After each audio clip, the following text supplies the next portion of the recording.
Hello everyone, welcome to my YouTube channel Shiksha Vikalp. पिछली class में हमने मैटर की फ़िज़िकल क्लासिफिकेशन देखी थी। ये वाली क्लास में आज हम मैटर की केमिकल क्लासिफिकेशन देखेंगे।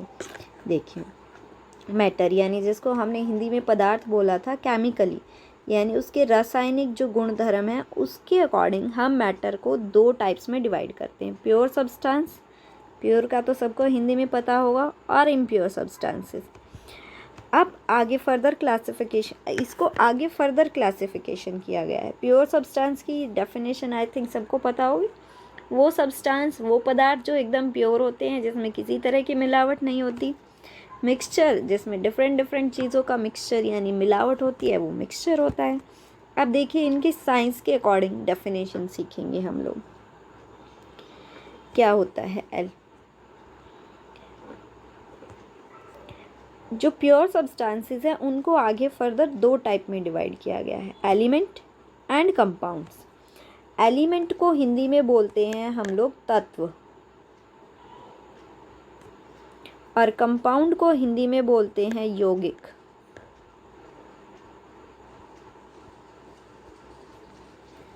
तत्व और यौगिक। देखिए, एलिमेंट वो होते हैं जिसके अंदर सारे के सारे एटम्स सबको समझ आ रहा है? नहीं आ रहा तो अभी आगे की क्लास सारी एटम पे ही चलने वाली है। एटम का मतलब अणु, या आसान भाषा में आप लोग कण कह लीजिए। जिसमें सारे के सारे कण एक ही प्रकार के होते हैं, उसको हम एलिमेंट बोलते हैं, तत्व बोलते हैं। जैसे हाइड्रोजन है, तो इसके अंदर सारे के सारे कण जो हैं वो हाइड्रोजन के ही रहेंगे। कार्बन, आयरन, इस तरह से अब बहुत ज़्यादा एलिमेंट्स डिस्कवर हो चुके हैं। 120 से भी ज़्यादा तत्व जो हैं वो प्रकृति में प्रेजेंट है। इन एलिमेंट्स को आगे हमने फर्दर क्लासिफाई किया है। मेटल्स, धातु, अधातु, मिश्रातु, नोबल गैसेस। ठीक है, इस टाइप से ये सब जो हैं वो हमारा एक अलग अलग चैप्टर है। एटम अलग चैप्टर है, मेटल्स अलग हैं, नॉन मेटल्स अलग है। ये मेटल, नॉन मेटल, मेटलॉइड्स का इनका पूरा एक चैप्टर है जो हम पढ़ेंगे। और अब बात करते हैं कंपाउंड। कंपाउंड होता है जो दो या दो से ज़्यादा तत्वों से मिलकर बनता है। पर दो या दो से ज़्यादा चीज़ों से तो मिक्सचर भी बना हुआ है। तो तत्व और मिक्सचर में कंपाउंड और मिक्सचर में क्या डिफरेंस होगा यौगिक में? जो यौगिक है वो हमेशा चीज़ों को निश्चित अनुपात में मिलाने से बनेगा। जब भी चीज़ें निश्चित अनुपात में मिलाएंगे तो हमारे पास जो सब्सटेंस बनता है उसको हम कंपाउंड बोलते हैं। जैसे वाटर है, सबने रटा होगा, वाटर का फॉर्मूला H2O है। यानी आप जब दो कण वाटर, हाइड्रोजन के और एक कण ऑक्सीजन का मिलाओगे तो ही पानी बनेगा, अदरवाइज पानी नहीं बनेगा। आपने H3O लिख दिया, ये वाटर नहीं होगा। इसके अलावा और कुछ लिख रहे हो, H3O2 लिख दिया, ये भी वाटर नहीं होगा। तो जब दो चीज़ों को निश्चित अनुपात में मिलाने से कोई चीज़ बनती है तो वो कंपाउंड होता है, और जब इनको अनिश्चित अनुपात में मिलाने से कुछ बनता है तो वो मिक्सचर होता है।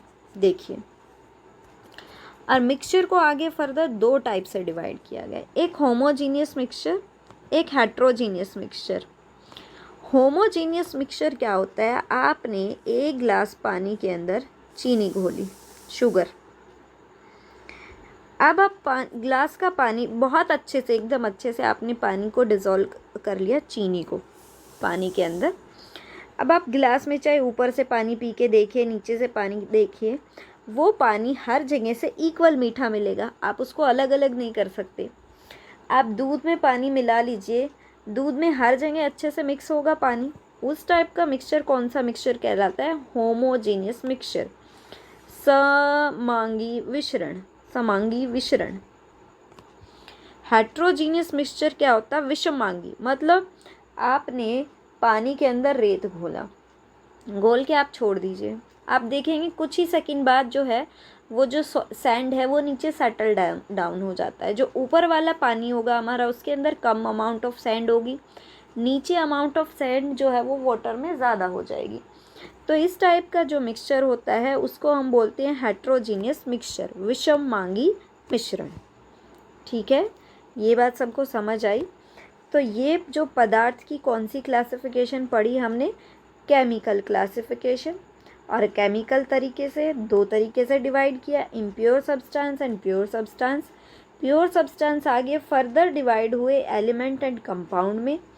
एलिमेंट्स जो होते हैं उनको हम आगे डिवाइड करेंगे metal, non metal, metalloids, noble gases में। और जो इम्प्योर सब्सटेंस हैं यानी मिक्सचर है वो 2 टाइप का होता है, होमोजीनियस मिक्सचर और हेट्रोजीनियस मिक्सचर। आई थिंक यहाँ तक सबको क्लियर हुआ।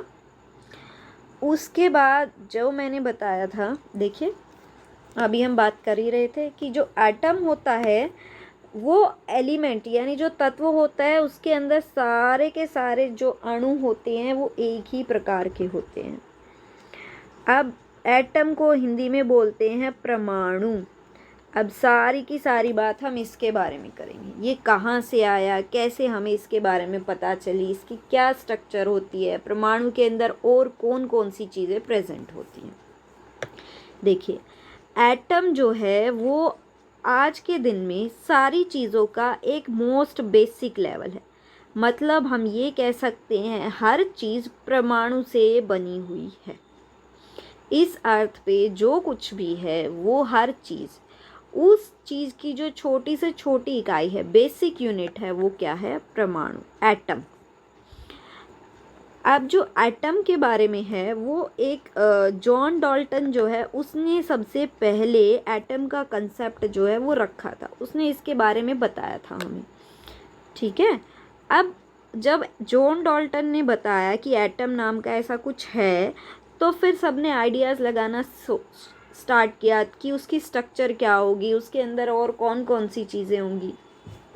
तो साइंस में एक ही बार में तो सब पता नहीं चल जाता। अब उसकी स्ट्रक्चर को लेकर भी बहुत सारे साइंटिस्ट ने डिस्कवरी की है, किसी ने कुछ पता किया है, किसी ने कुछ पता किया है। तो जो कुछ इम्पोर्टेंट डिस्कवरीज़ हैं, कुछ इम्पोर्टेंट मॉडल्स हैं, वो हम पढ़ेंगे। ये सारा कंसेप्ट एनसीईआरटी बेस्ड है और पेपर के अंदर ज़्यादातर क्वेश्चंस आपके एनसीईआरटी बेस्ड ही आते हैं, इसीलिए मैंने एनसीईआरटी पे ही फोकस किया है। देखिए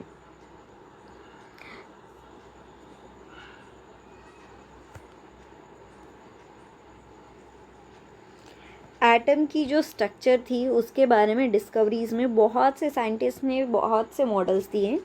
तो सबसे पहले जो हम पढ़ेंगे वो पढ़ेंगे J Thomson model. J Thomson ने क्या कहा, जो एटम है वो इस टाइप से है कि एटम के अंदर सबको पता था कि एटम न्यूट्रल है, यानी एटम के ऊपर कोई चार्ज नहीं होता, लेकिन ये माना जाता था कि उसके अंदर कुछ सब एटॉमिक यानी छोटे छोटे पार्टिकल्स होते हैं जिनके ऊपर चार्ज होता है। तो उसने क्या कहा जे थॉमसन ने कि एटम जो है वो एक वाटरमेलन की तरह है, तरबूज की तरह है। इसको वाटरमेलन मॉडल भी बोला जाता है। और जो तरबूज का ये जो लाल हिस्सा है वो सारा का सारा पॉजिटिव चार्ज है और जो नेगेटिव चार्ज है वो बीजों की तरह इसके अंदर धंसा हुआ है। ये देखो उसने क्या कहा, ये पॉजिटिव चार्ज ऐसे पूरा फैला हुआ है ऐसे, और ये जो बीज हैं वो नेगेटिव चार्ज पार्टिकल्स। उसने इनको सिर्फ हमें नेगेटिव चार्ज का आइडिया दिया और उन्हीं नेगेटिव चार्ज पार्टिकल्स का बाद में नाम पड़ा इलेक्ट्रॉन। तो कई बार बोल भी देते हैं कि इलेक्ट्रॉन की डिस्कवरी किसने की थी, जे थॉमसन ने। अगर क्वेश्चन पूछा जाए तो आप याद रखेंगे। जे थॉमसन के बाद आता है जी रदरफोर्ड। अब रदरफोर्ड का मॉडल यानी रदरफोर्ड ने अपने मॉडल से पहले एक एक्सपेरिमेंट किया था। रदरफोर्ड बहुत ही फेमस साइंटिस्ट थे, उन्हें नोबेल प्राइज़ भी मिला हुआ है। तो रदरफोर्ड ने नोबेल प्राइज़ जो है वो 7 फील्ड्स में दिया जाता है। आप सब ये जीके का क्वेश्चन है, एक साइंस में भी कई बार पूछ लेते हैं क्योंकि साइंस के ऑलमोस्ट हर फील्ड में दिया जाता है मैथ्स को छोड़ के। अब देखिए रदरफोर्ड ने अपना मॉडल देने से पहले एक एक्सपेरिमेंट किया। ये उस एक्सपेरिमेंट का सेटअप था। उसने क्या किया, एक अल्फ़ा पार्टिकल्स का सोर्स लिया। अब आप सोच रहे होंगे जी अल्फ़ा पार्टिकल्स क्या होते हैं। अल्फ़ा पार्टिकल्स एक टाइप के रेडियो एक्टिव पदार्थ होते हैं जो अपने आप से रेडिएशन एमिट करते रहते हैं। ठीक है, रेडियो एक्टिविटी की डिस्कवरी की थी हेनरी बैक्वेरेल ने। हेनरी बैक्वेरल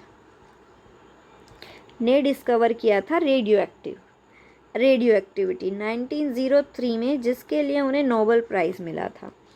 और इसके साथ एक लेडी भी थी, मैरी क्यूरी, इस एक्सपेरिमेंट में। मैरी क्यूरी ने बाद में 2 नए एलिमेंट भी डिस्कवर किए केमिस्ट्री के, रेडियम और पोलोनियम। मैरी क्यूरी एक अकेली लेडी है जिसको दोनों फील्ड में अवार्ड मिला है, नोबेल प्राइज़ मिला इसको बाद में फिर से अलग से, फिजिक्स में भी और केमिस्ट्री में भी। केमिस्ट्री में इन दोनों एलिमेंट की डिस्कवरी के लिए और फिजिक्स में उसने रेडियो एक्टिविटी में हेनरी बैक्वेरल के साथ उसको नोबेल प्राइज़ मिला था। ठीक है जी। और मैरी क्यूरी के 60 साल बाद इसको मिला था 1911 में, केमिस्ट्री में ये एलिमेंट्स की डिस्कवरी के लिए रेडियम और पोलोनियम एलिमेंट्स उसने डिस्कवर किए थे। उसके बाद 60 साल बाद एक लेडी आई अभी 2018 में, डोना सिकलैंड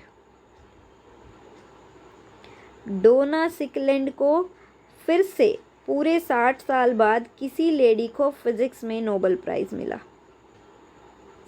और इसके बाद पिछले साल गीज नाम की एक लेडी थी, उनको भी फिजिक्स में नोबेल प्राइज़ मिला 2021 में भी। ठीक है, ये थोड़ा जीके का कंसेप्ट हो जाता है, यहाँ रेडियो एक्टिविटी वगैरह का कंसेप्ट आया, इसलिए मैंने आप लोगों को बता दिया। आप लोग याद रखेंगे, साइंस के साथ साथ अगर ऐसे जीके भी सीखते चलेंगे तो अच्छा रहेगा, क्योंकि कई बार पूछ लिया जाता है इस टाइप का क्वेश्चन ना, इसलिए। चलिए देखिए, अब उसने क्या किया, ये रेडियो एक्टिव पदार्थ होते हैं जो अपने आप रेडिएशंस छोड़ते रहते हैं। उसने ये रेडियो एक्टिव जो पदार्थ था वो एक यहाँ पे रखा, जिसमें से जो बीम है वो ऐसे निकल के एक पतली सी गोल्ड की शीट ली, उसके ऊपर गिर रही थी ऐसे। और जब वो बीम गिर रही थी तो वो उसमें से पास होके निकलेगी। पास होके जब निकल रही थी तो यहाँ पे उसने एक फॉयल लगाई हुई थी। उस फ्लोरोसेंट स्क्रीन के ऊपर उसको वो बीम्स का पैटर्न दिख रहा था। तो उस पैटर्न के अंदर जो चीज़ उसने ऑब्ज़र्व की, उसी से उसने एटम की स्ट्रक्चर का पता किया। अब देखो क्या ऑब्ज़र्व की, उसके ऑब्जर्वेशंस बताते हैं।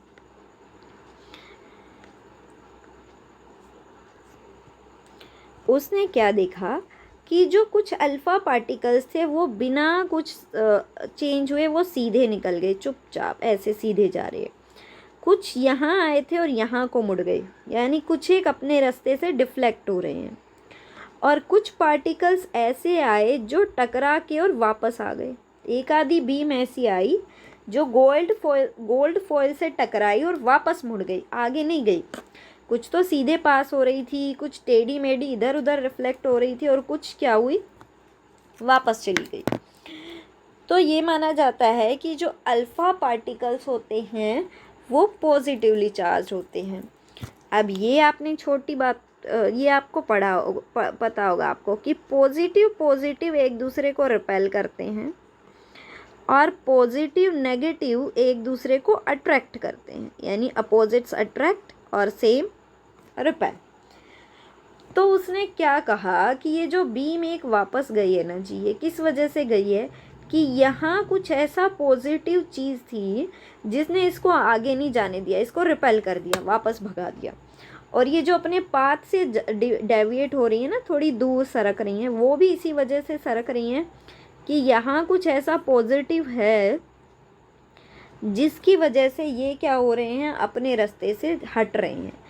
और जो इस पॉजिटिव चीज़ से दूर से निकल रहे हैं वो चुपचाप जा रहे हैं।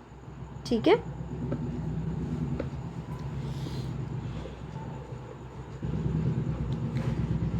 अब देखिए इसी पे बेस्ड उसने क्या कहा, ये जो पॉजिटिव चीज़ थी इसको उसने क्या नाम दिया जी, न्यूक्लियस। क्या कहा, न्यूक्लियस। उसने ये कहा कि एटम का सारा पॉजिटिव चार्ज एक ही जगह भरा हुआ है, जिसको हम न्यूक्लियस बोलते हैं।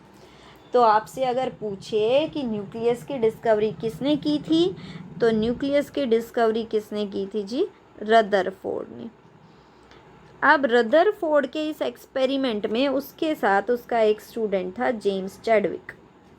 जो ये पूरे एक्सपेरिमेंट में उसके साथ था। अब रदरफोर्ड जी तो चले गए, लेकिन इसने ये एक्सपेरिमेंट देखा था तो उसको लगा कि सर से कुछ कमियां रह गई जिसको पूरा किया जाए। तो उसने इसी एक्सपेरिमेंट को दोबारा रिपीट किया।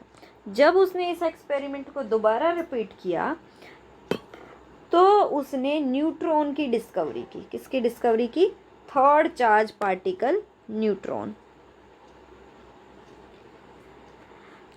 और उसने क्या कहा जी कि जो इलेक्ट्रॉन है वो नेगेटिव चार्ज है, प्रोटॉन पे पॉजिटिव चार्ज है, और जो न्यूट्रॉन होता है उस पे नो चार्ज, कोई चार्ज नहीं होता, और वो भी न्यूक्लियस के अंदर ही प्रेजेंट है। ठीक है,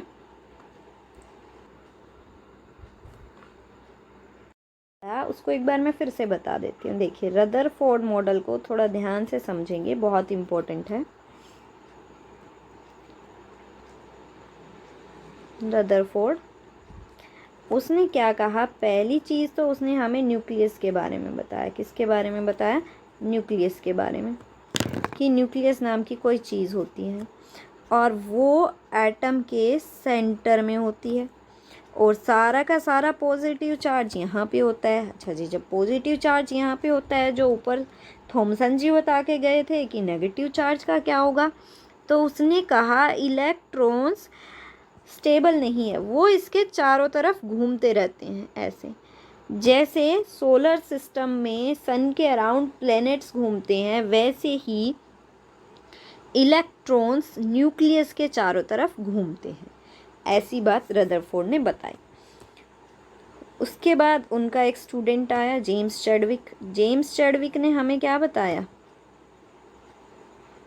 कि न्यूट्रॉन के अलावा और कौन सी चीज़ प्रेजेंट है, प्रोटॉन के अलावा न्यूक्लियस में और क्या प्रेजेंट है? न्यूट्रॉन्स। न्यूट्रॉन्स पे कोई चार्ज नहीं होता। उसने हमें बताया कि न्यूट्रॉन्स भी हैं, और न्यूट्रॉन्स कैसे पार्टिकल हैं? No charge particle. अब ये बात यहाँ तक क्लियर हुई सबको। अब रदरफोर्ड मॉडल में एक कमी रह गई। क्या कमी रह गई? रदरफोर्ड ने क्या कहा, जब इलेक्ट्रॉन इसके चारों तरफ घूमता है तो वो रेडिएशन एमिट करता रहता है। जब वो रेडिएशन एमिट करेगा तो इसका मतलब इसकी एनर्जी जो है वो लो होती जाती है। एनर्जी कम होगी तो धीरे धीरे, आपने देखा होगा, आपको कहे सर्कल में घूमो तो धीरे धीरे जैसे जैसे आपकी एनर्जी कम होती है, आपका पाथ छोटा छोटा छोटा होता जाता है। और ऐसे इलेक्ट्रॉन के साथ होगा जब उसकी एनर्जी कम होगी तो, और एक टाइम ऐसा आएगा जब वो न्यूक्लियस में गिर जाएगा। अगर वो न्यूक्लियस में गिर गया तो हमारा एटम स्टेबल नहीं रहेगा, जबकि आपको पता है एटम कैसा होता है? स्टेबल होता है। तो ये वाली जो बात थी रदरफोर्ड की, हमने एक ही बात मानी कि भाई हाँ, तुम ठीक कह रहे हो कि एटम के अंदर एक न्यूक्लियस होता है जिसमें सारा पॉजिटिव चार्ज होता है, पर ये जो इलेक्ट्रॉन्स की बात तुम कह रहे हो ये गलत है। अब इससे आगे की स्टोरी हम अगली वीडियो में देखेंगे। Thank you.